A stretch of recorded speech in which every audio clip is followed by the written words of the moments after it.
তোমার তোমার নাম কি? মোহাম্মদ সোহেল। বাড়ি কোথায়?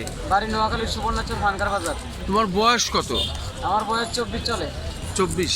এটা কি তোমার জন্ম থেকে প্রতিবন্ধী না পরে হয়েছে? জন্ম থেকে। জন্ম থেকেই। তোমরা কয় ভাই বোন? আমরা ভাই বোন 2 জন। তুমি বড় না ছোট? আমার বোন বড়, আমি ছোট। তাই? তা বাবা মা বেঁচে আছেন? মা আছে, বাপ নাই। বাপ হলো আমার এই অবস্থা রেখে চলে গেছে। হ্যাঁ? বাপ হলো আমার এই অবস্থা রেখে চলে গেছে।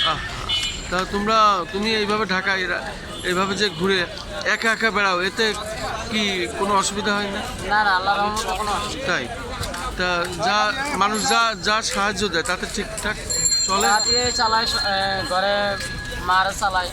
কিন্তু সরকার কোনো দেয় না, আর্থিক অনুদান বা তোমাদের ভাতা টাতা এরকম? আমার ভাতা আছে। কত? ভাতায় মনে করেন আল্লাহর রহমতে যাওয়া হয়। এটা আমার নানার অ্যাকাউন্টে আসে। মোটামুটি সরকার থেকে কিছু পাও, হ্যাঁ। তাতে সব চলে না, তাই বাধ্য হয়ে এটা করতে হয়। হ্যাঁ? শুধু দর্শক, আপনারা দেখছেন এবং শুনছেন, জন্ম প্রতিবন্ধী। আসলে তার জীবন, তার জীবিকার জন্য এই অবস্থায় তাকে একা একা রাজধানী ঢাকার রাজপথে তাকে সাহায্যের হাত বাড়িয়ে চলতে হয়। সত্যি আসলে হৃদয় বিদারক।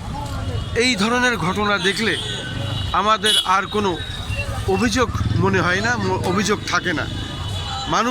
একজন মানুষ, তার জীবন কি দুর্বিষহ সেটাই আসলে দেখানোর আমি চেষ্টা করছি। মূলত রাষ্ট্রীয়ভাবে সে সাহায্য সহানুভূতি যতটুকুনি পায়, মূলত সেটি দিয়ে পুরো সংসারটা চলে না।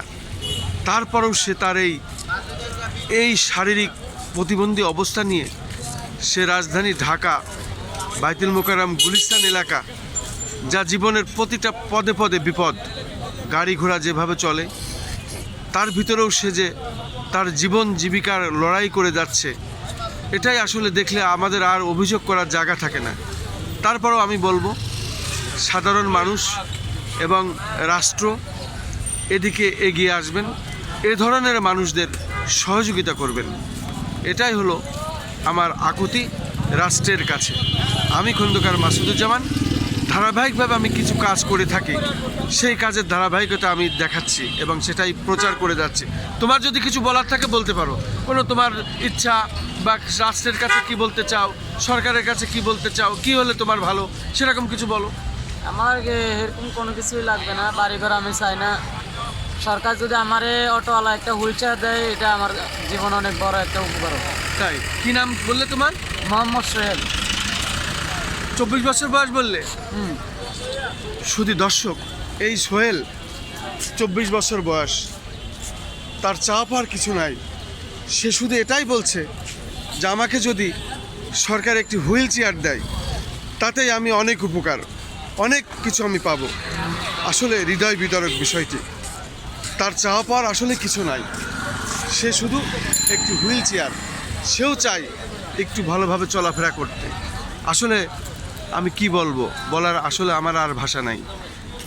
আসসালামু আলাইকুম, আমি খন্দকার মাসুদুজ্জামান। ধারাবাহিক যে কাজগুলো আমি করি, তার ধারাবাহিকতায় আজকে একটি